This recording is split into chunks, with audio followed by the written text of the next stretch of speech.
एक प्रसंग आता है। राजस्थान के एक भक्त हुए, और कैसे भक्त थे? काले खां, म्लेच्छ थे। उनका प्रसंग मैं कभी कभी सुनाया करता हूं। तो भगवान के परम भक्त श्री मदन मोहन जी के भक्त हुए, और ऐसी भक्ति करते थे ठाकुर जी की। पहले तो इनको केवल मंदिर में साफ सफाई का काम दिया गया था, तो केवल अपने घर को चलाने के लिए, रोजगारी के लिए मंदिर जाया करते थे, कोई भगवान के प्रति भाव नहीं था। लेकिन नित्य इसी भाव से मंदिर जाने का यह प्रभाव हुआ कि धीरे धीरे इनको ठाकुर जी की भक्ति की लत लगने लग गई। अब तो ऐसी स्थिति हो गई कि पूरे दिन मंदिर में रहते और मंदिर में बैठ करके ठाकुर जी को ही निहारते रहते। बीच में भोजन करने के लिए सब लोग अपने अपने घर जाते, परंतु ये वहीं बैठे बैठे ठाकुर जी को ही देखते रहते।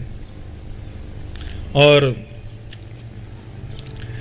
इसी का प्रभाव ऐसा हुआ कि इनके सब परिवार के लोग इनके बड़े विमुख हो गए, और सबसे ज्यादा तो इनकी पत्नी, क्योंकि काले खां के कोई पुत्र नहीं था, संतान नहीं थी। बहुत ध्यान से सुनिएगा सब लोग। राजस्थान में हमारे वृंदावन के ठाकुर जी विराजते हैं, श्री मदन मोहन लाल जी।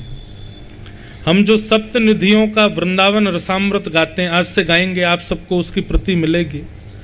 उसमें एक ठाकुर हमारे वृंदावन के श्री मदन मोहन जी, और मदन मोहन जी विराजते हैं करौली राजस्थान में।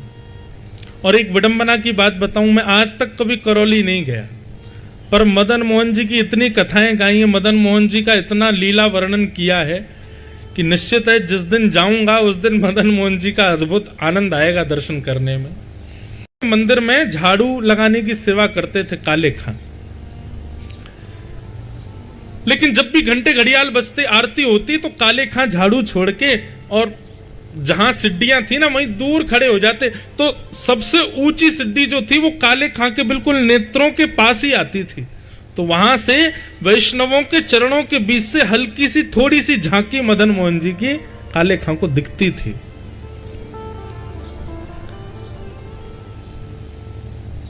बिना भाव के ही काले खां देखता था, लेकिन धीरे धीरे धीरे धीरे वो भाव सृजित हो गया।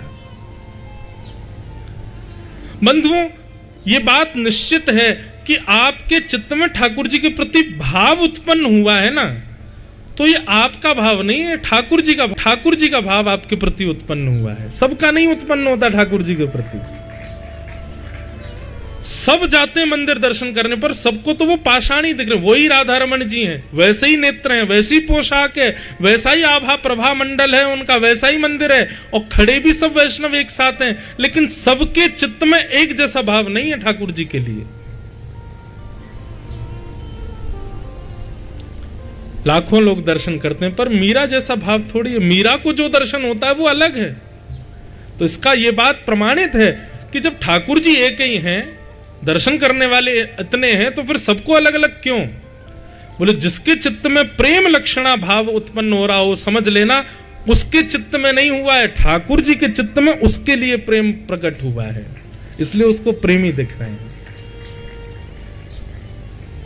कभी श्री राधा रमन जी का दर्शन करो, राधा वल्लभ जी जाओ, बिहारी जी जाओ, और दर्शन करते समय दर्शन हो गए। अब दर्शन होने के बाद क्या होता है? मंदिर से निकलो, लेकिन सब खींचते रहे और आपके पैर बार बार कहें नहीं एक बार और देख लो, बस एक बार और निहार लें, अभी थोड़ा सा और देख लें, अभी मन भरा नहीं। अरे ट्रेन का समय हो रहा भाई, गाड़ी निकल जाएगी हमारी, अभी निकल जान दो, कल चले जाएंगे, नहीं एक और देखने दो। ये स्थिति हो जाए तो यही समझना आपके चित्त में नहीं प्रेम आया है, उनके चित्त में आपके लिए प्रेम आया है। काले खां एक मुस्लिम परिवार में जन्मा व्यक्ति, ना कभी उसने भागवत सुनी, ना कभी उसने राम कथा सुनी, ना उसने कभी भक्ति अनुष्ठान किए, कभी गंगा जी में स्नान भी नहीं किया होगा, यमुना जल का पान भी नहीं किया होगा, बिल्कुल पवित्र नहीं था। उस काले खां को मदन मोहन जी प्रिय लग गए, तो इसमें आप क्या लोगे? यहां हमारे शास्त्र कहते हैं इतने नियमों का पालन करो तब ठाकुर जी से प्रेम होगा, और यहां तो काले खां ने कुछ भी नहीं किया, फिर प्रेम कैसे हो गया? ठाकुर जी ने प्रेम किया है उससे, इसलिए प्रेम हो गया।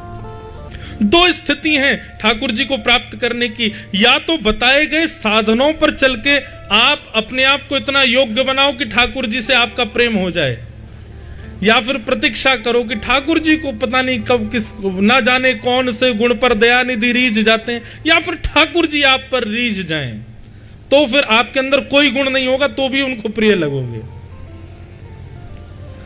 काले खां पर ठाकुर जी रीझ गए और काले खां को मदन मोहन जी प्रिय लगने लगे। अब तो काले खां पहले तो जाता था वेतन लेने के लिए, काम करता था, पर अब तो वो कार्य करने इसीलिए जाता था कि मदन मोहन जी दिख जाएंगे। घर परिवार के लोग डांटने लगे, फटकारने लगे, पत्नी कहने लगी इतने वर्ष हो गए ब्याह को, हमारी कोई औलाद नहीं है, हमारे कोई पुत्र नहीं है। परिवार के दूसरे लोग कहते, बोले होगा कैसे? अपने खुदा को छोड़ करके दूसरे को भजेगा तो फिर वो कहां से देगा? जब अपने खुदा से गुहार करेगा, नमाज आदि करेगा, उनसे प्रार्थना करेगा, तभी तो वो देंगे। अपने बादशाह को भजता नहीं है, दूसरों के बादशाहों के पास जाएगा, दूसरों का बादशाह तो दूसरों की सुनेगा ना।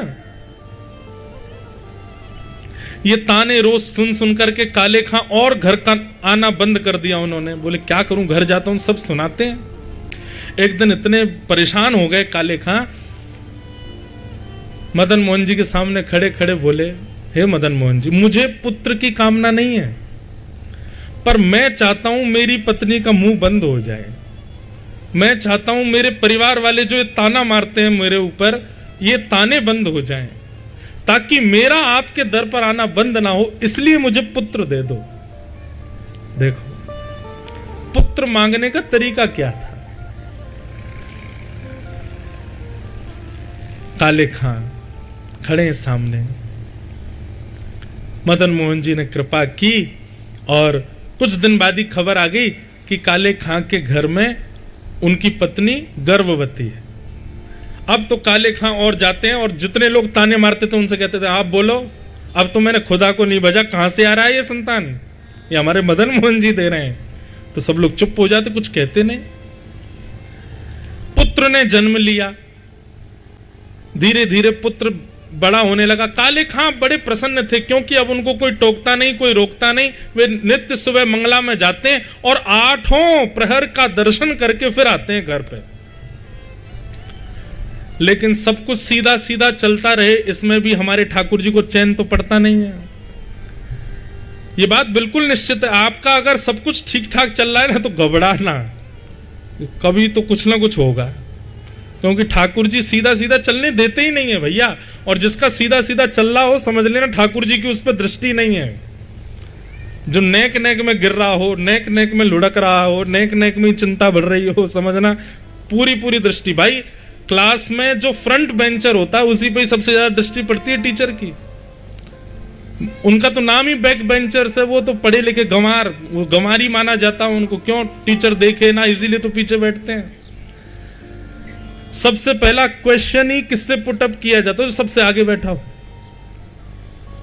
बार बार प्रश्न जीवन में आ रहे हैं, बार बार उथल पुथल आ रही है, तो समझो आप फ्रंट बेंचर हो ठाकुर जी की क्लास के। तो सब कुछ ठीक रहे, इसमें ठाकुर जी राजी तो रहते नहीं है। 8 वर्ष की आयु हो गई काले खां के पुत्र की। यमुना के तट पर नदी के किनारे खेल रहा था और एक काले सर्प ने उनके पुत्र को डस लिया। मृतक अवस्था में पड़ा है। कुछ मित्रों ने जाकर के काले खां की पत्नी को बताया, आपके पुत्र को सर्प ने डस दिया। पत्नी दौड़ी दौड़ी गई, अब सोचने लगी कहां जाऊं, तो बोली मंदिर में काले खां को बताते हुए जाऊंगी पुत्र के पास।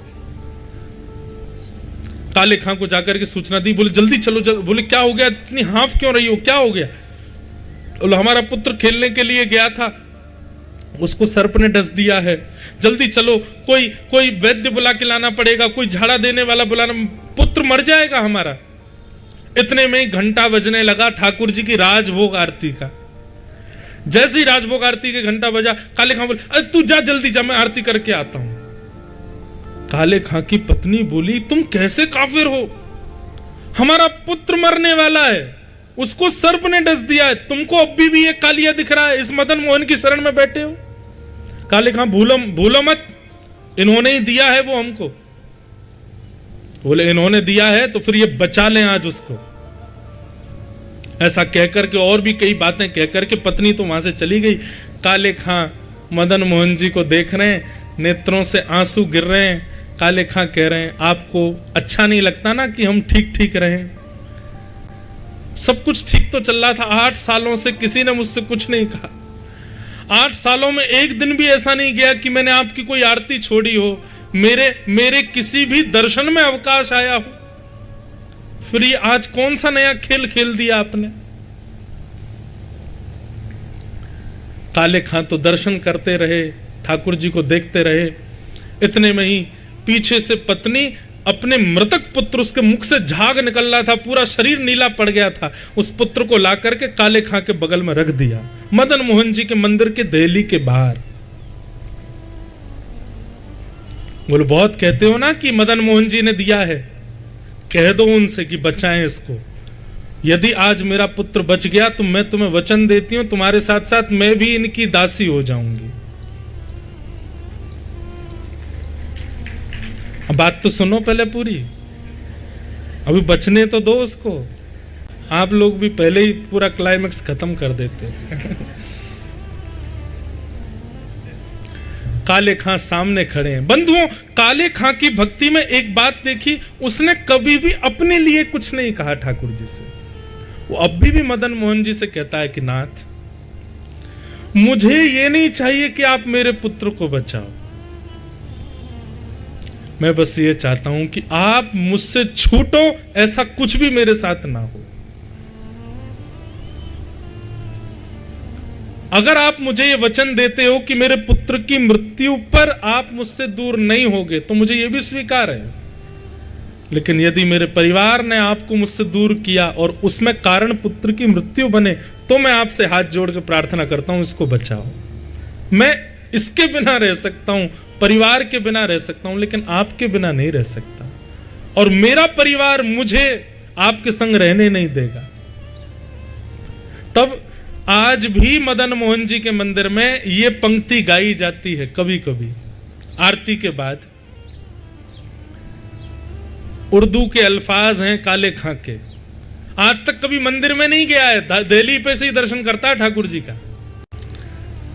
मुसफ़्फ़क़ सफ़ीक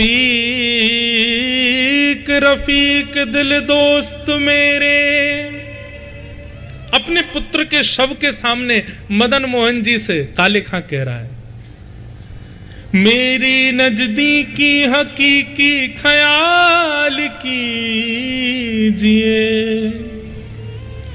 मेहरबान कदरदान आला तू जहान बीच, मुझसे गरीबों का गुनाह माफ कीजिए। काले बेकरार खड़ा तेरे दरबार बीच, नंद के कुमार जरा गौर अब कीजिए।